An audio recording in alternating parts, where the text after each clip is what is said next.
Welcome, everyone, to the Ecopsychology Café.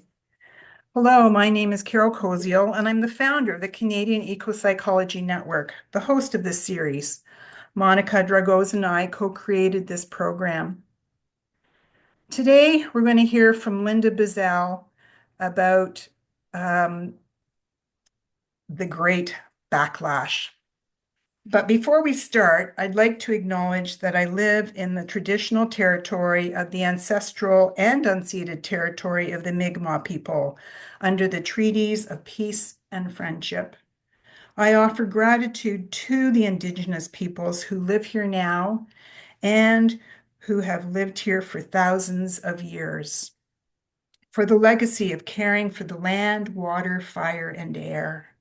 I acknowledge the many creatures and living beings whose habitat was here and is here today.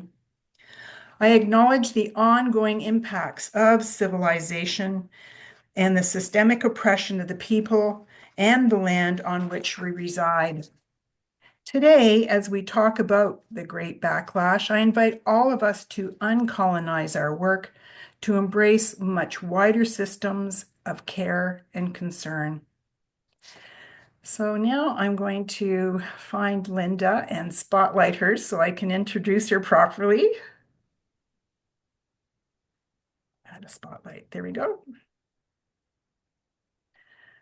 Linda Buzzell is a McGill University alumna and has been a psychotherapist for 50 years, specializing in ecopsychology and ecotherapy since 2000. In 2009, she and ecopsychologist Craig Chalquist edited a pioneering Sierra Club Books anthology, Ecotherapy, Healing with Nature in Mind, now a core text in clinical ecopsychology. Linda is on the editorial board of Ecopsychology, the peer-reviewed journal in the field, and is adjunct faculty at Pacifica Graduate Institute in Santa Barbara, California, where she teaches ecopsychology and ecotherapy. In July 2024, Linda and Craig wrote a LinkedIn article on the Great Backlash that explores the inevitability of right-wing resistance to what Joanna Macy calls the Great Turning. Welcome, Linda, and thank you so much for sharing your time and wisdom today. Oh, thank you, Carol. And I'm so glad before you started recording that you did a beautiful meditation from Joanna Macy, because right now I am sitting in Chumash territory in Santa Barbara, California, and I have to tell you, we're all really shaky here, and that includes me. So I'm hoping that I can do a decent job of exploring this really difficult topic. And as I'm speaking, the fires are still raging, and we don't know whether the fires are going to be here. We're in red flag area, right where I'm sitting. So I put together a few slides just to help us connect what I call the Great Backlash with the Great Turning, which is Joanna Macy's wonderful phrase. And I thought we could kind of ground ourselves in Joanna Macy as we're dealing with this difficult topic. And so I'll try and make sense in terms of what I think this Great Backlash is. And I'm just so you know, it's not altogether a negative thing. So we're going to look at it from both sides. Okay, Carol, let's see if we can get going with this. All right, so it's always wonderful to relax with Joanna Macy. What's really amazing to me about Joanna Macy's work is she's been talking about this stuff for over 40 years. I mean, the prescience of what she's been doing. And there are, of course, other colleagues too who've really worked on this issue of the Great Turning and have predicted it. And of course, now we're actually living through it. So if anybody is not familiar with it, it's easy to find. Just go to the workthatreconnects.org. But basically what she's talking about is this necessary transition from what she calls life-destroying society, or another word for it, another phrase is business as usual, to life-sustaining society. That's what many of us are really longing for, is how do we make this transition? And of course, right now we're right in the middle of this process. And that's a kind of a scary place to be. Okay, next slide.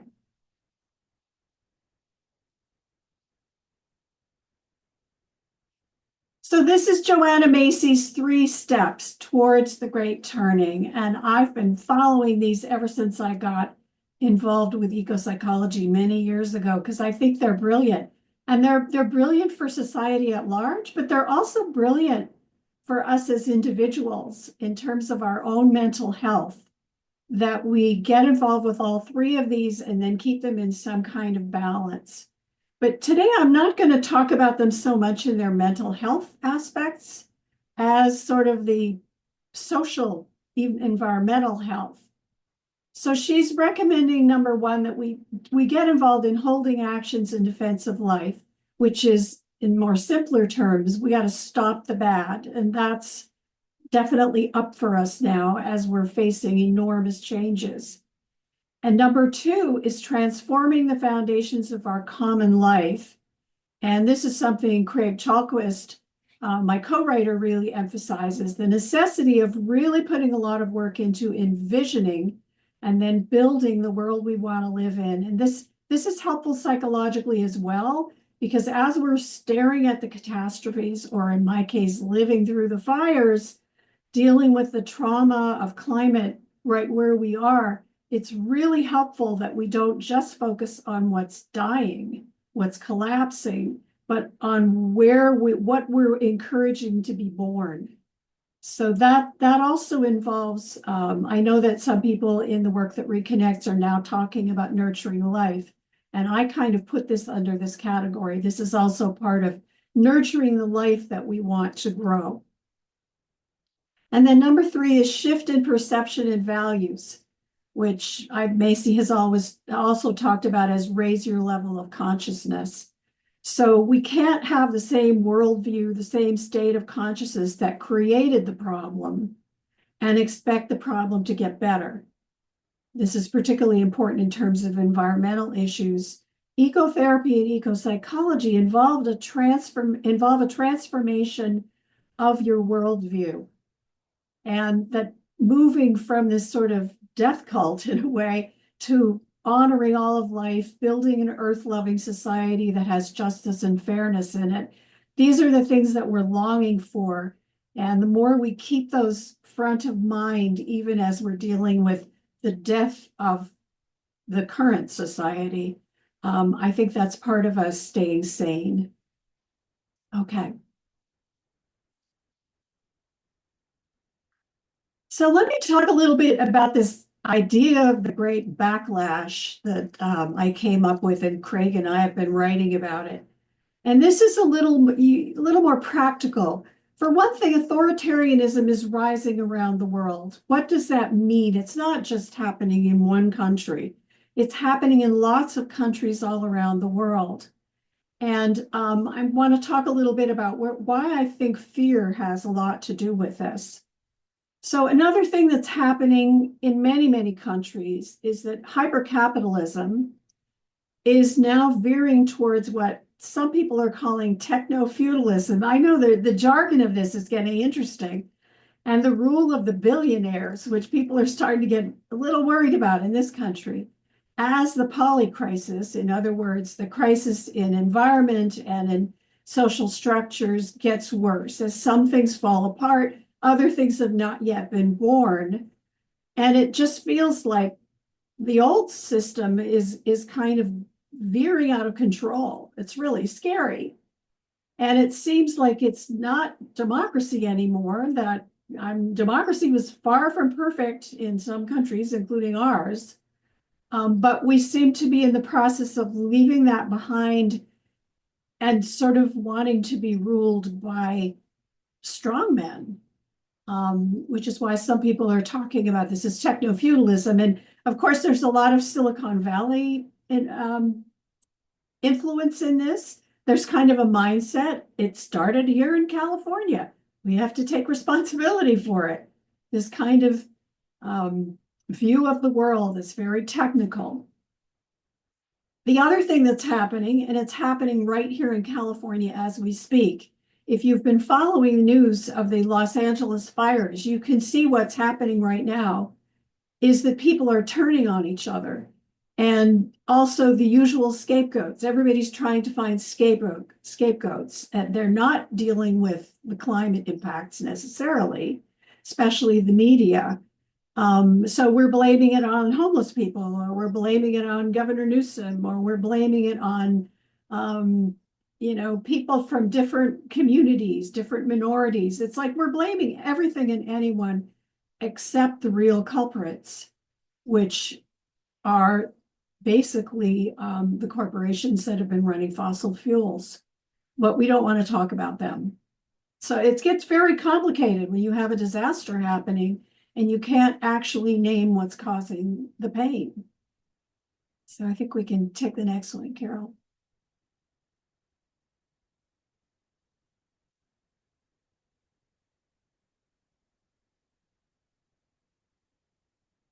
I know the new Zoom is causing troubles. So what I wanted to do is, I think there's 3 slides on how to deal with some ways of dealing with it. Oh, wait, let's go back. Where are we here? Okay, so let's talk about some ways of dealing with this great backlash. So we definitely want to organize and take care of each other at the local level. And you can also see the good part of this happening in Los Angeles right now. There's huge outpourings of people trying to take care of each other. The tricky part of this is it's got to last. It can't be just for a couple of weeks during the fire. How can we organize our communities so there's ongoing caregiving? Because this is not going to be the last fire. This is not going to be the last earthquake. This is not going to be the last flood. This is not going to be the last disaster in any of our communities, everywhere in the world.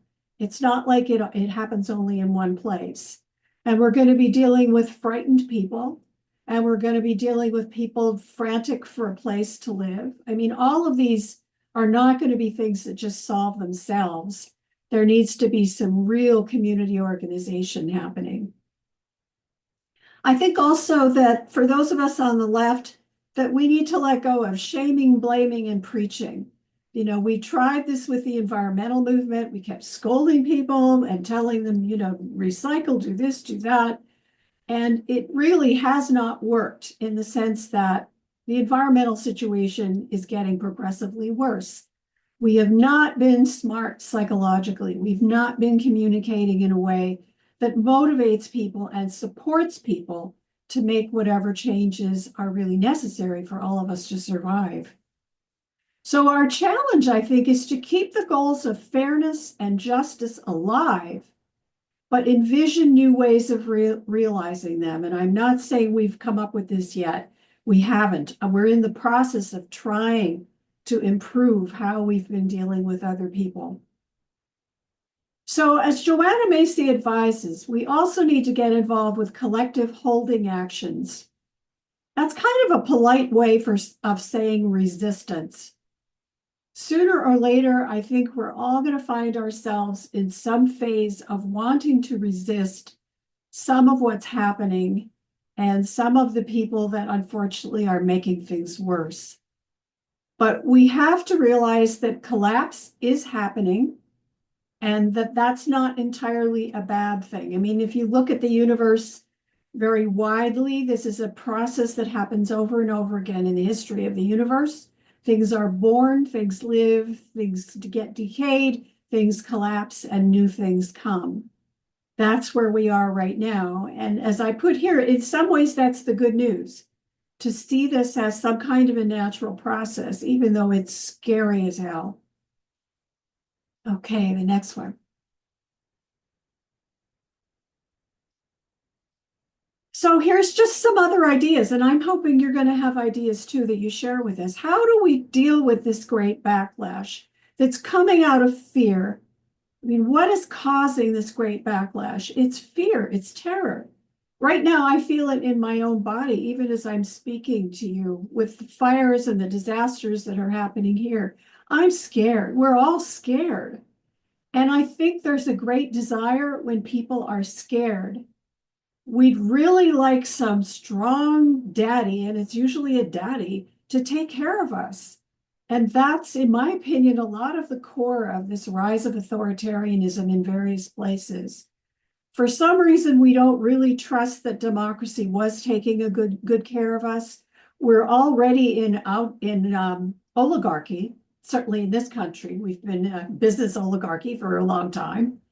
But now we're kind of going even further. We're just thinking we just need one person who's strong. And I'm not sure we've actually picked a strong person, by the way. He's nearly 80 years old. But we want a strong person to reassure us and tell us that we can make America great again. We can make the world safe again. That's, I think, what's at the core of this. And I think we really need to have a lot of empathy for everyone who's frightened, including ourselves. We need to take really good care of ourselves as we're dealing with terrifying situations. We need to do everything we can not to get caught up in the collective panic, not turn on each other. And this is very hard when people are scared. Oh my God, we're a dangerous species when we're scared. So part of what I think we can do is let go of this old story that we've been living in. And there's parts of it we love. I mean, we grew up with it, we depend on it. I mean, we may hate our current healthcare system, but oh my gosh, if we don't have it, we're really in trouble. Our whole financial system, it's causing terrible consequences. And yet, if it goes away, total panic, right? What happens? It's very, very scary. So, well, I guess what I'm suggesting is that we all need to have some kind of empathy for each other. And without that, unfortunately, I fear we will turn on each other in ways that are even more destructive than what we're seeing right now. So one thing I really like to recommend is this process that Craig Chalkwist is working on with the idea of envisioning in great detail the news story of the world that we want to live in. And not just focus on the disasters of what's collapsing or the great unraveling, as some people call it, but to spend a lot of time imagining what it would look like, what it would feel like with all of our senses if we were to live in the world that we want to live in. And of course, we have to include the rest of nature in this as well, that we have to not only care for other humans, but for all the animals. Right now in Los Angeles, we're losing animals. It's not just people, although horrible, of course, as that is. But the animals, the wild animals, are panicking and in great fear and suffering. And we're desperately trying to save the animals, the companion animals, the horses, the dogs, everything that are part of this fire as much as we people are. So you can see, what I did there was I didn't listen to my own advice, right? I kept going back. This is what collapse looks like. This is what panic and triggering looks like. This is what climate trauma looks like. We get pulled and pulled and pulled back into the focus on the trauma. So let me try and take a breath, as Carol suggests, and we'll look at the next slide. So of course we need to prepare. And that's, those of us in California, we all have our go bags now. We've been through so many fires, earthquakes, oil spills, mud flows here not far from me where Pacifica Graduate Institute is. We lost 23 people who were buried alive in a post-fire mud flow. And that, of course, could happen once it starts raining again. I'm assuming we ever get rain again here, but it could start raining in late January or early February, and then we have to worry about all the places that have burned. So yes, prepare, prepare, prepare. We just need to become really good preppers. And I also find that that kind of preparation really calms us down psychologically, calms the family down. If everybody knows what they're going to be doing and where their go bag is and everything that they need, it helps de-trigger us and calm us down. And again, keep our eyes on that vision of this earth-friendly, just society for all that we're going towards. That's where we're headed. So we don't get totally caught up in the death and decay of the culture that we're living in. Also, we've got to work with others. As Carol is always telling us, focus on community eco-psychology, community eco-resilience.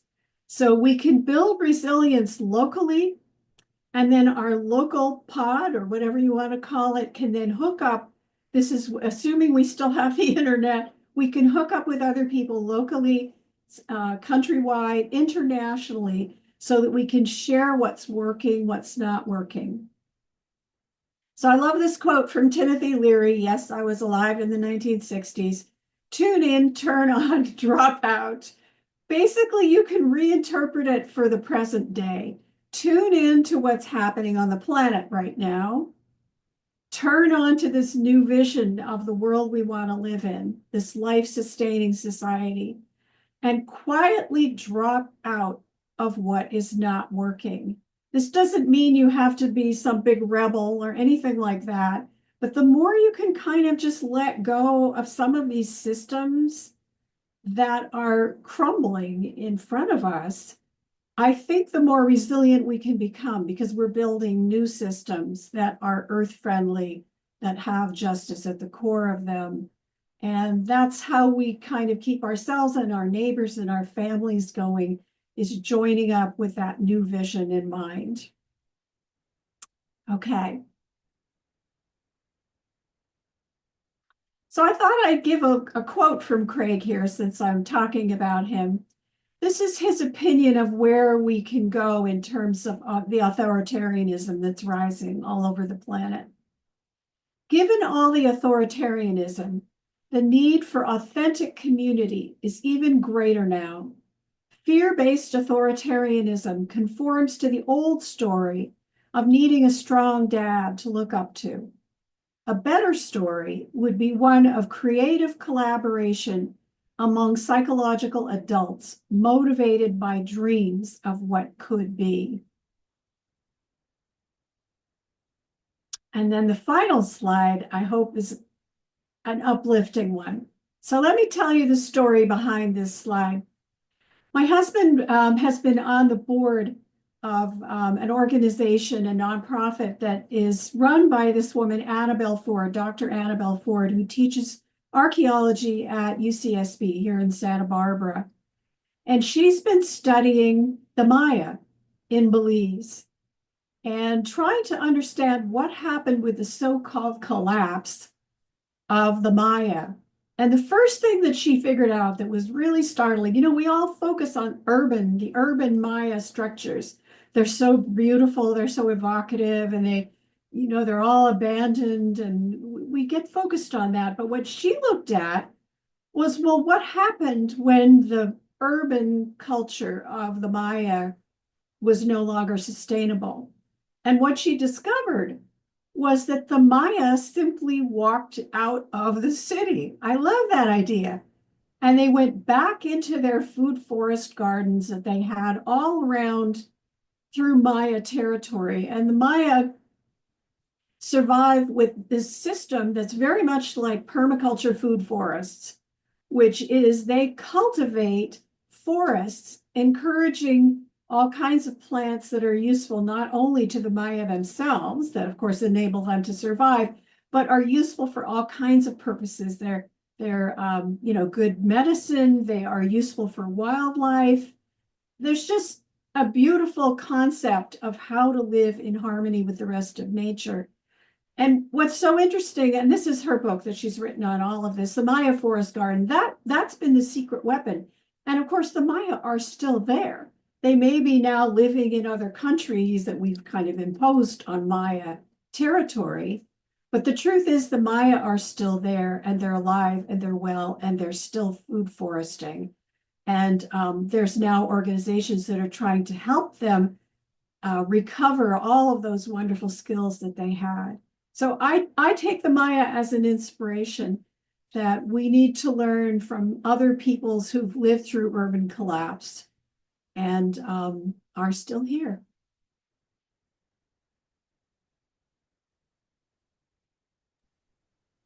I can't hear you, Carol. I think you're mute. Yep, now you can. Thank you very much, Linda.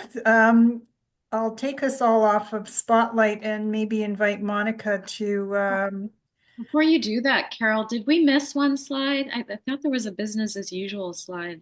I personally would have loved to have seen. That's okay. I can just talk about that. It's no big deal. Just this whole idea that business as usual is a very polite way of describing what has destroyed the environment. And it business as usual is starting to crumble and it's morphing. It's morphing into a more toxic form. So it's very hard to cope with. Let's put it that way. and I think I don't know what happened. My internet was unstable at that point. Apologies, but I think there was also the Great Turning should now be called the Great Disaster. Yes. Yeah. Thanks, Linda. I'm wondering if people want to start with that we can leave the recording on at least for a while. Pop some questions or comments in the chat first, and then we might be able to do a little bit of live stuff at the end.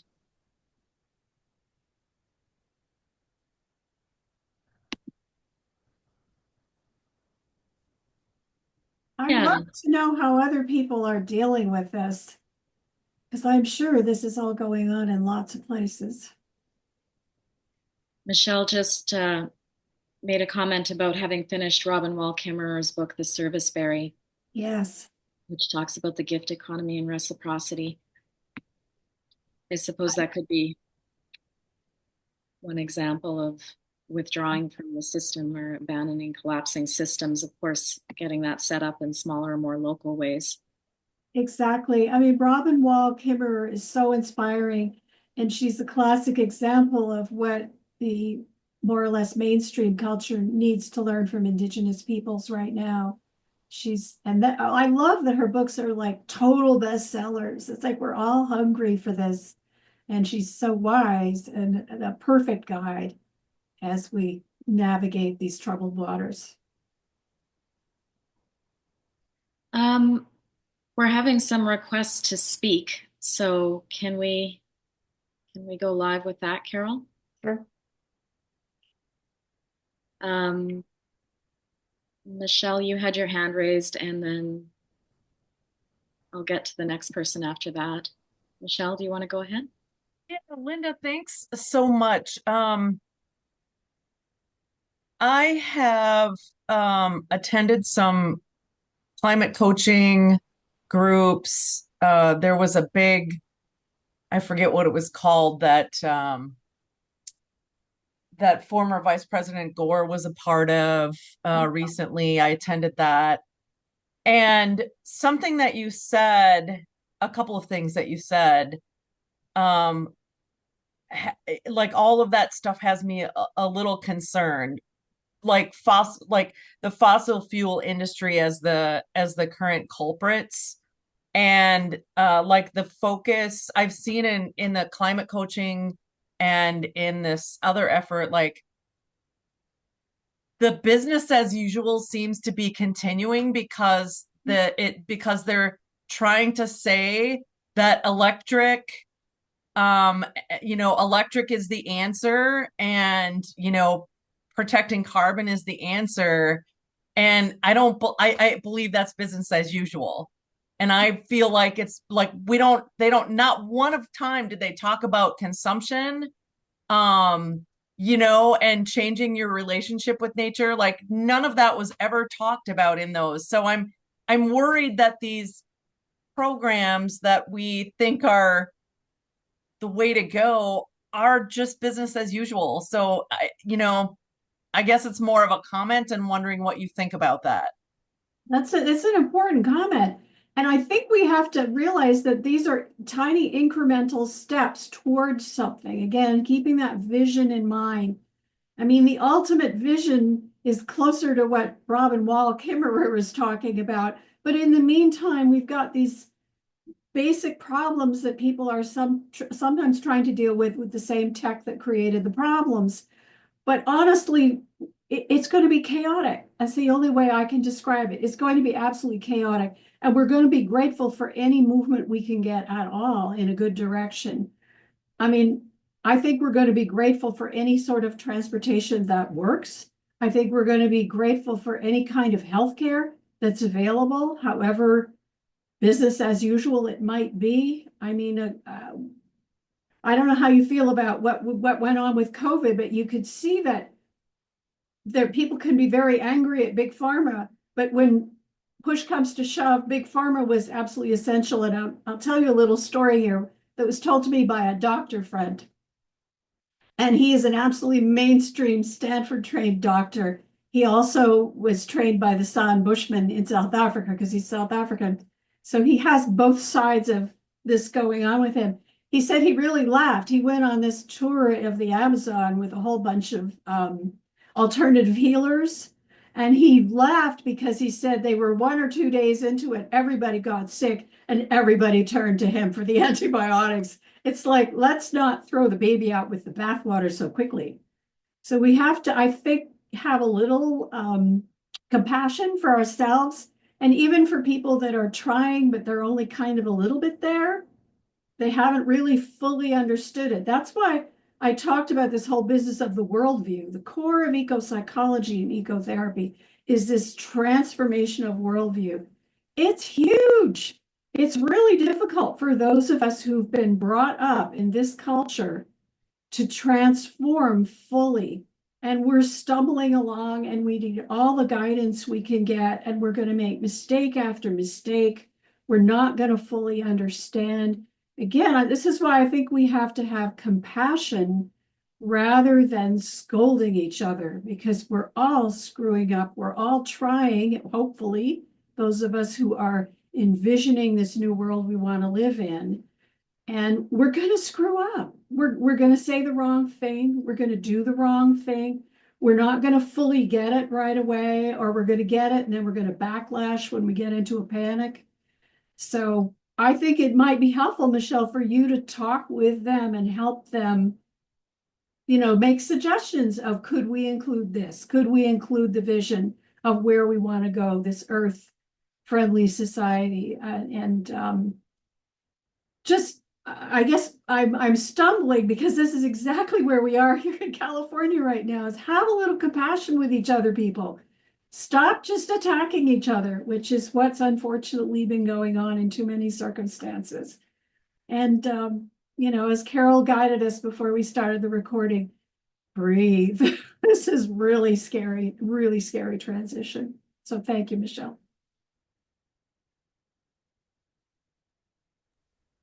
Apologies to Cabell or Cable. I don't know exactly how to say your name, but I'm wondering if you did want to come on screen and speak. I am actually just soaking this up. I really appreciate it. I was feeling anxiousness to type, but for fear of losing the opportunity to speak, yeah, I just feel like the speaking verbally is just a lot easier. The typing distracts me from what other people have to say. So thank you for being open to that, and I'll chime in when I feel necessary. Thank you. Thank you. Travis? Thank you. I'm sorry I don't have my camera on. I'm in a situation where I can't really turn it on. Wow, that was really interesting, and I'm really processing all the things you said, Linda. I have a question for you. So I teach physics and astronomy, and in all my classes, I talk about climate change. And I find now I'm spending more time when I work with my students managing their emotional status rather than teaching anything about the science or solutions or that sort of thing. I mean, I have students telling me they don't want to have kids because they don't think the future is going to exist. Do you have any thoughts or advice on how to help them navigate through that? Absolutely. I mean, I don't pretend to be the great expert on this, but there is a field now called climate psychology. And this is exactly what's happening now. And there's some really interesting people who've been writing in this space. A woman called Dr. Britt Ray, W-R-A-Y. She's a Stanford trained professor. And she basically has written a book called Generation Dread, and it's exactly about what you're talking about. The younger generation is just panicked and with good reason, and they don't know where to turn. And I would highly recommend Generation Dread. And also, there's something called the Good Grief Network that's available online that you can attend meetings and get help with the emotional part of this. Because we need a balance between the rational analysis and the scientific solutions and also the emotional solutions. And of course, that's where ecopsychology and ecotherapy come in. But one thing I keep saying now is buckle up, ecotherapists, because the mental health professionals are actually needed right now to get involved and help educators like yourself, help other therapists figure out how to deal with this climate and environmental panic. And now it's with the great backlash, it's not just environmental and climate, it's also the social issues are becoming more and more top of mind. People are very upset, as I keep saying. Everybody's triggered, everybody's worried. And it's pretty hard. I really relate to what you're saying. It's pretty hard to teach a course in some topic when everybody in your class, or a lot of people in your class, are in a state of panic. They're triggered, they're traumatized. And it's sort of not your job in a way as professor to be managing all their mental health crises, but at the same time, it's pretty hard to avoid the fact that our students are not like students were 10 years ago. They're really, really upset and they're looking for answers.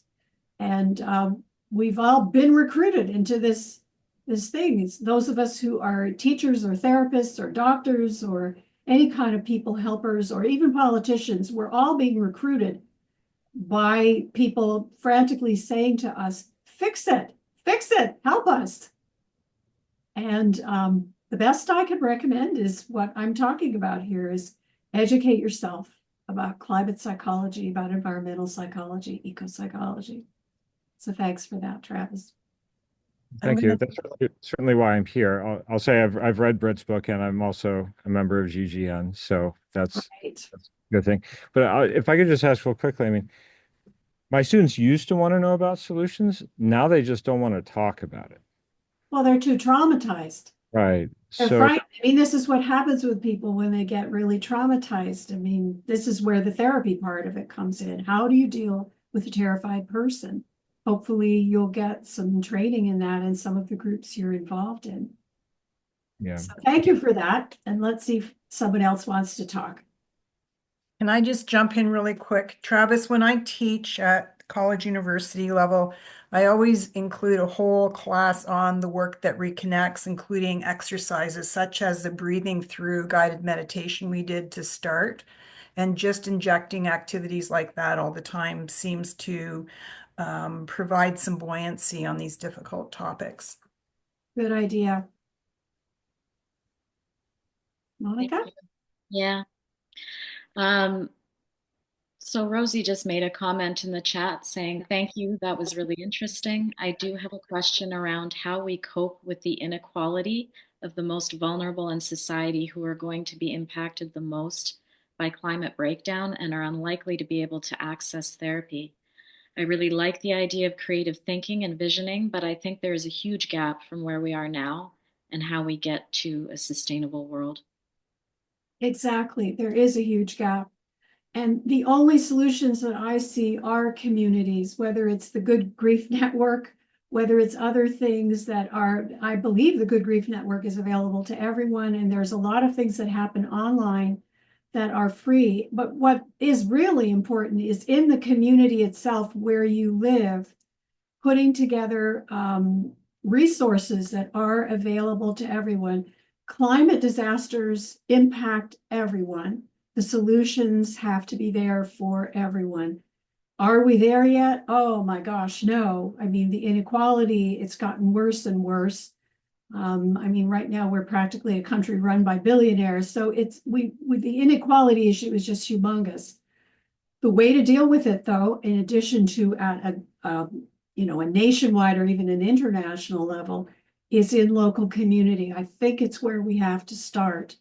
I wish there was a magic wand and we could solve these problems immediately, politically, economically, internationally. I wish the UN had some teeth. I mean, all of these things we wish, but the way to start is at home. At least that's my view. And I'll jump in here as well too, because Bill McKibben says the technology we need most badly is the technology of community, learning how to cooperate to get things done. Exactly. Exactly. And we have a lot to learn there. All of us have been raised, or most of us probably have been raised in a very individualistic capitalist culture. We're just complete dunces at how to do this. We don't know. I mean, we can barely sit three people in a room without fighting with each other or trying to dominate each other. It's like, whoa, my gosh. We're like toddlers. We really need the kind of deep psychological education and equity education that we never had as kids. So yeah, lots of work to be able to do, and hopefully some of us are going to be part of helping our communities figure out how to do this. There is technology for this. It's very ancient, and many, many indigenous cultures around the world have been doing this for tens of thousands of years. We're just ignorant. So I hope we can solve that. Neil, you had a question or a comment? Oh, Neil, you're muted.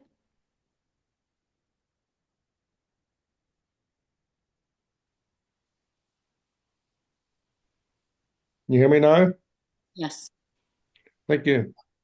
Just want to start off saying I'm quite feeling quite anxious about speaking in the group in case I get it wrong or in case I make a fool of myself. So just want to start off saying that. I very much agree with what you were saying, Linda, a moment ago about the small communities, and I'm reminded of the British author Schumacher, who wrote "Small is Beautiful" many years ago, decades ago, and still seems extremely relevant. And and also there's something about the language we use, which I have quite often an issue with. We talk about humans and the rest of the natural world, and there's something about that about separating ourselves. And I don't even know what the language is about how we bring ourselves amongst all of it all. But there is something that feels vital to me that we be among all of the natural world, that we don't separate, we don't put humans here and then the rest of the other than human. And for me, there's something really important in that, we are part of nature. And it's only when we move back to being part of nature that, um, well, we can connect with the natural world and have a relationship with something. And if we have a relationship with something, we'll be less likely to want to damage. Exactly. And that's one of the core ideas within ecopsychology, is that we have to recover from this delusion of separation. And it's really that delusion is what's gotten us into this mess, that we somehow thought that humans were separate from, magically separate from, and superior to the rest of nature. So we didn't have to worry about whatever we did to the rest of nature because it would never affect us. But of course, one of the core principles in ecopsychology is that what we do to the rest of nature, we do to ourselves. And yes, I wish there was some other way of using, and not using that word rest of, but maybe we can use a term that the Buddhist monk Thich Nhat Hanh used. He talked about interbeing. And that is a lovely word, I think. That's what's really going on, is all of it, all of us. It's all part of this interbeing. And, talking about education we need, this is the education that we have to have. That we have to realize that whatever we do to others, supposed others, we're actually doing to ourselves. So we have to really improve our behavior towards all that is. So thank you for that, Neil. Yeah, I just want to add, I suppose, that we do see ourselves as superior, a superior species, and yet we're the species that's messing everything up. Exactly. Exactly. We have to learn from the animals, learn from. Yeah, absolutely. Yeah. We're coming close to the end of our time, and I'm wondering if there's anyone else who'd like to speak or make a fairly quick question or comment on screen.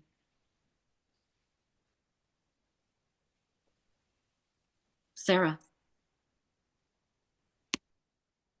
Thanks. I couldn't find the hand symbol, so I just raised the old hand. So what I want to express is just a little bit of frustration in trying to bring some of these strategies and ideas around community resiliency to my community. And I still think I'm very much at the beginning of this, and I know it'll be a long-term thing, even generational thing. So I do have self-compassion, and I also am curious if others, or Linda, if you have ideas around kind of how to reach the target audience, if you will. My friend and I have been holding climate cafes based on the Climate Psychology Alliance model, and have really only been able to attract kind of those in the know, or those already connected with us, or those already on board with these ideas, with a few exceptions. But I really wanted to reach more sort of the average person, and it's really, really hard. It is. It really is. And we don't yet have the community technology, particularly those of us who've been brought up in this kind of culture. And I wanted to tell a story here of a group that had figured it out. Oh, one thing I wanted to say is don't miss any catastrophe. Catastrophes are opportunities for community building.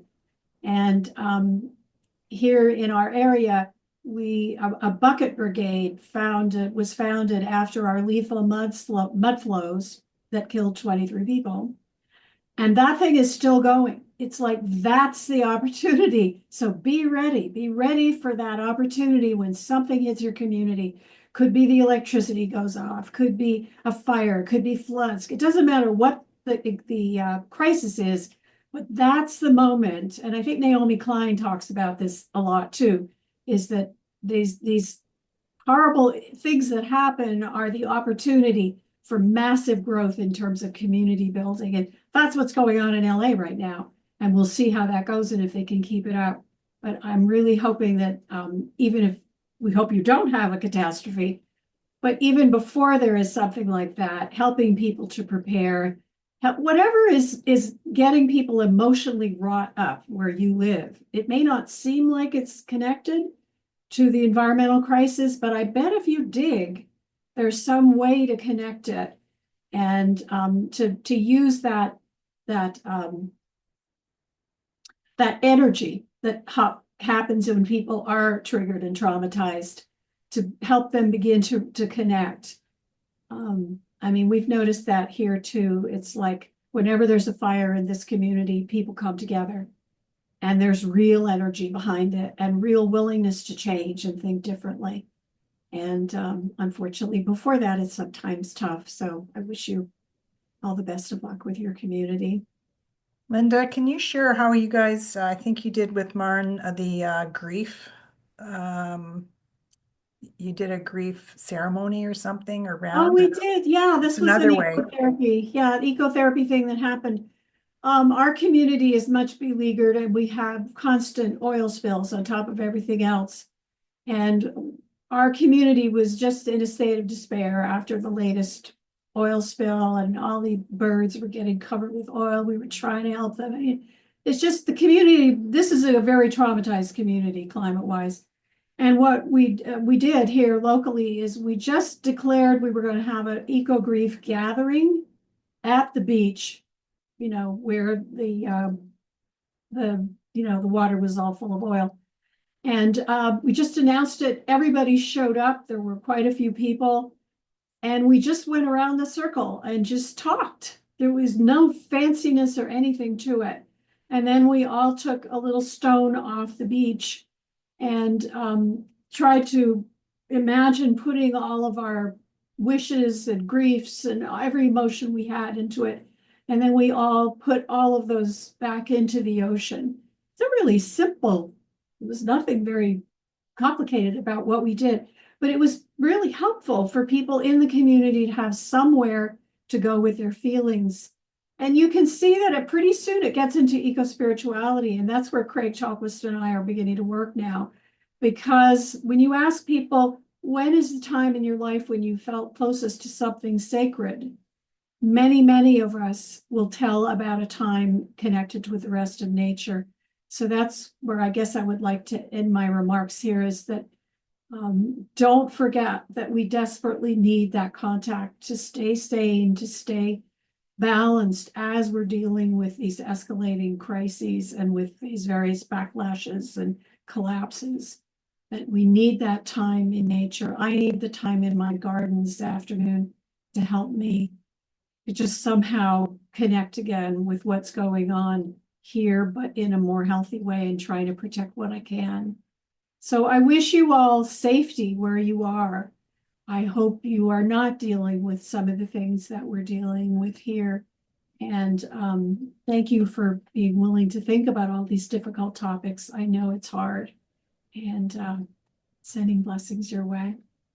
Thank you so much, Linda, for that. And Monica, do you want to tell us about our February event? Sure. And just before that, I want to point out that Rosie popped a resource into the chat called Climate Fresque. I haven't heard of it, so thank you, Rosie, for sharing something new to me and maybe for others too. Our next Jennifer Nathan is on screen with us today, and she's going to be with us for our next event, presenting on how to detect and spot climate disinformation. So we're really grateful that she's going to be doing that and looking forward to it next month, February 19th. Okay, sorry, can I just assume that these events will be emailed about these events? What I do is I'll be emailing a wrap-up email with a link to the replay and some resources that Linda's sharing from her LinkedIn article, and I think an eco-resilience article. And Michelle, you emailed me one. I think if it's okay, I'll circulate that one as well too. Yeah, and then on that, there'll be a link to registering for the next event. So that's kind of how if you attend, then you get the email for the next one, kind of thing.